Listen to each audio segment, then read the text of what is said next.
First and foremost, I'd like to give all honors, praises, thanksgivings, greetings, glorying, salutations, respects to Yahweh, Bahasham, Yahweh Shai, Bahasham, Rakal, Rawak, Hakodash, Yahweh. He is, He has been, He will be. Yahweh. He is existence itself. Yahweh. He is, He exists. Yahweh Shai. He is salvation. He is deliverance. He is help. He is succor. Yahweh Shai. He is liberty. He is victory. Forms of salvation. Yahweh Shai. He saves only the true Hebrew Israelites of the 212 tribe chart, so-called dark, black, browns, peoples of the world, so-called African Americans brought over on the West Atlantic slave trade, so-called Hispanic Latinos, so-called Aboriginal original Native Americans from North South America and all over the world whose original homestead is Israel, Jerusalem, Rakah, Rawak, Kodash, Holy Spirit, the Holy Spirit. So, and thus, Shalom, double peace, honors and salutations to the elders of Great Millstone, head apostle prophets, Elder Tahar Arambagabar Karawak, the bishops underneath them, and the heads of states underneath them.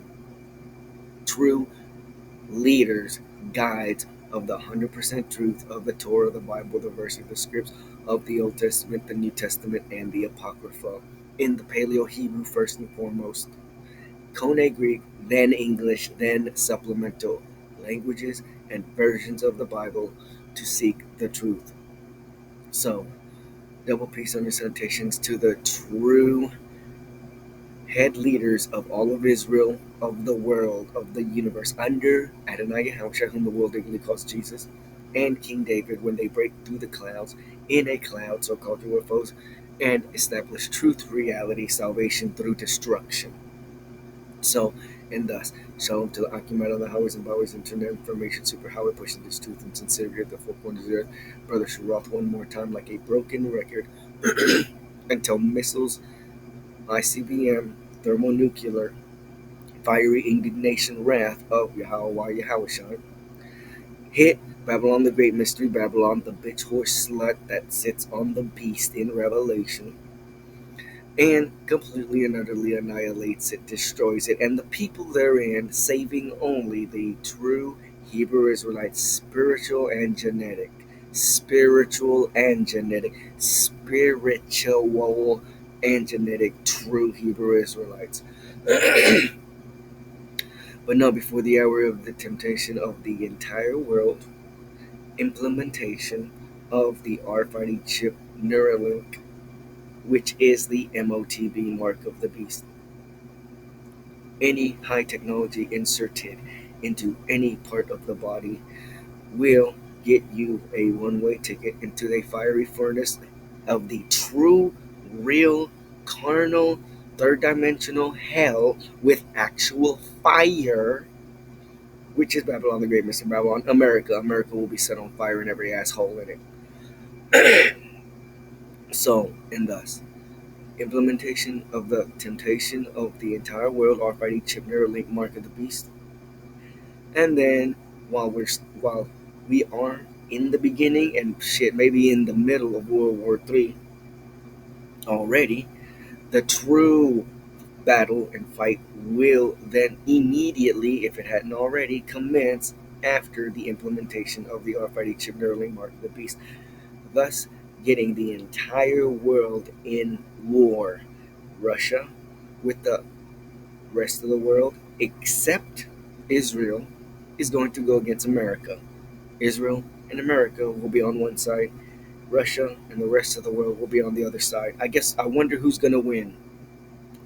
Then we'll see how your pride ain't shit. Esau, Edom, Gentile, pagan heathens, and 2/3 of our own reprobate black nigger Hebrew Israelites who think that they, children of the devil, will live forever and will destroy the children of light, Yahweh Yahushai. Even our own reprobate Hebrew Israelites who don't give a shit to be a Hebrew Israelite, don't care that they're Hebrews, don't believe that they're Hebrew Israelites, are irreligious, atheist, or whatever. another religion will be set on motherfucking fire when the indignation of Yahweh Yahushai and the powers, principalities, angels rock this motherfucker America. So and thus, three reasons why you black nigger Hebrew Israelites in the truth, because Esau Edom gonna take it. Half of Esau Edom gonna take the already chip mark of the beast because they're dumbasses. They're prideful in their technology. They think they're real gods.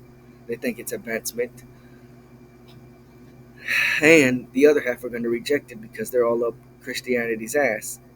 So half of the devil's people is going to take it in pride and think it's going to better their life. And the other half of the devil's people, while stupid as fuck, are actually going to rebel against the mark of the beast already chip Neuralink. So even Esau Edom themselves will have people who rebel against their system. Gentile pagan heathens, a bunch of dumbasses, so it doesn't matter what they do. But two-thirds of our own Hebrew Israelites, in the truth, supposedly so-called, quote unquote, but still be talking shit like you can do whatever you want, law, statutes, commandments are not in effect. Yahushai say came to save everybody a long time ago, and he's not coming again. Esau, Edom, and the Gentile pagan heathens can make it into the kingdom, into the chariots. There is no coming back of Yahushai. So on and so motherfucking forth. So, being Hebrew Israelites, still perverting the word of the Lord, still talking shit. And thus, those of the circumcision need to shut the fuck up. So, and thus, three reasons why these assholes, again, Esau, Edom, Gentile pagan heathens, doesn't matter. They're pretty much all going to take it, or most of them going to take it.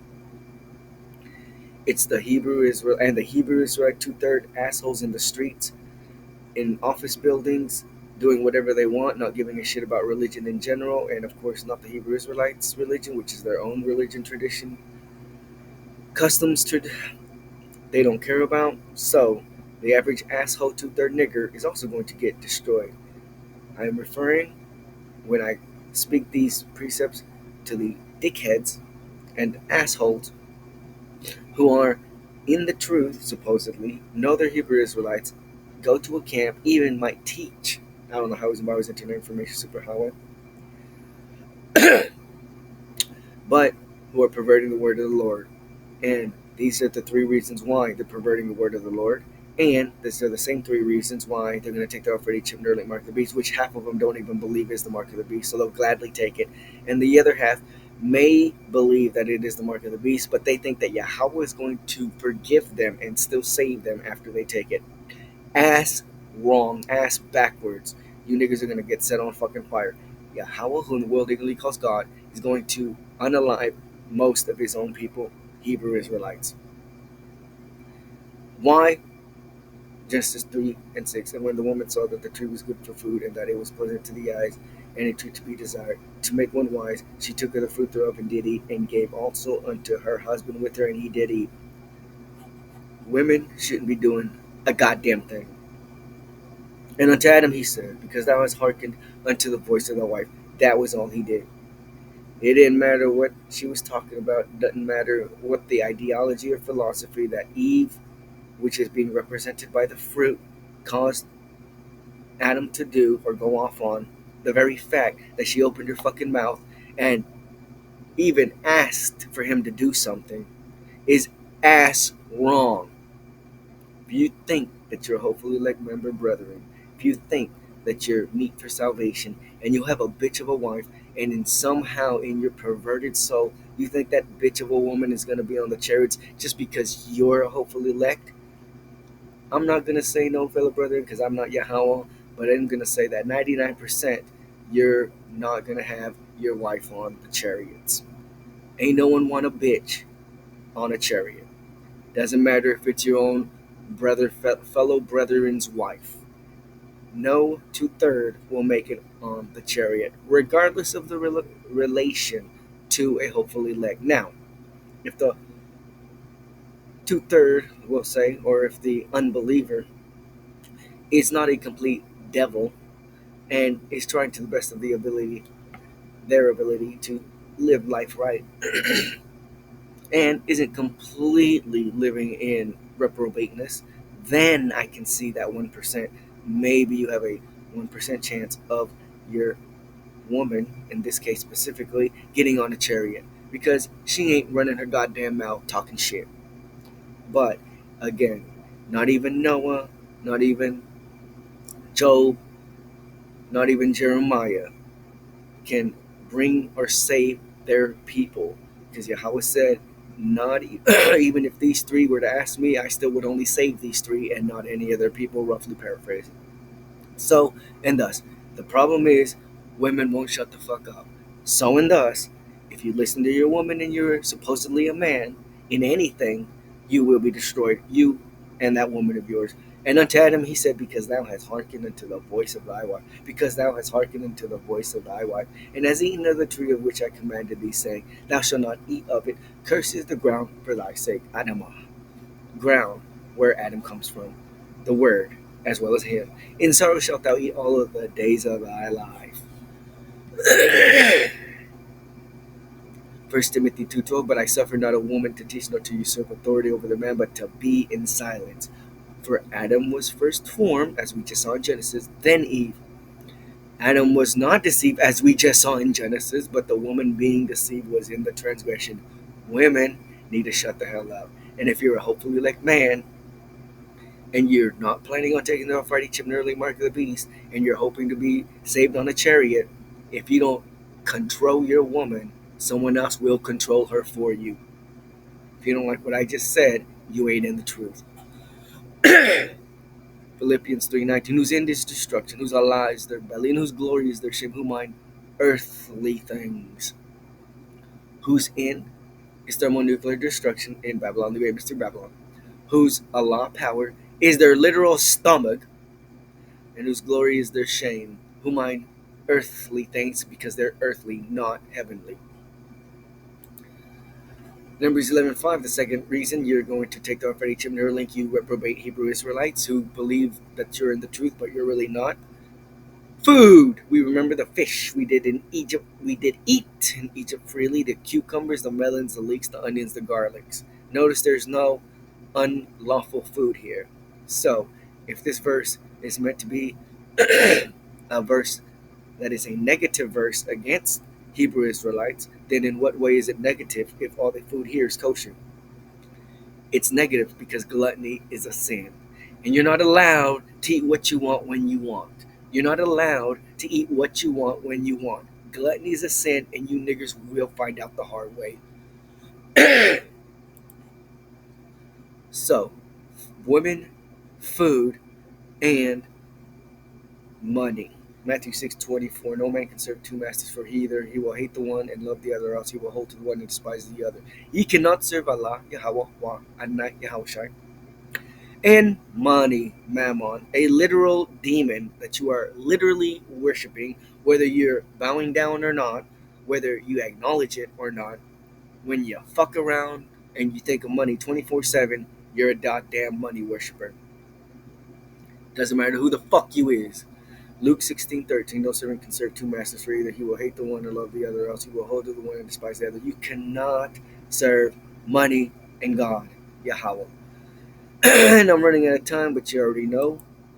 Zechariah 13:7 and 8 and 9 for you two-third reprobates, and Revelation 13:16. He causeth all small and great, rich and poor, free and bond to receive a mark in the right hand and the forehead, and that no man might buy. So food, said he that hath a mark of the name of the beast and the name of the name. So until then, shalom, shalom.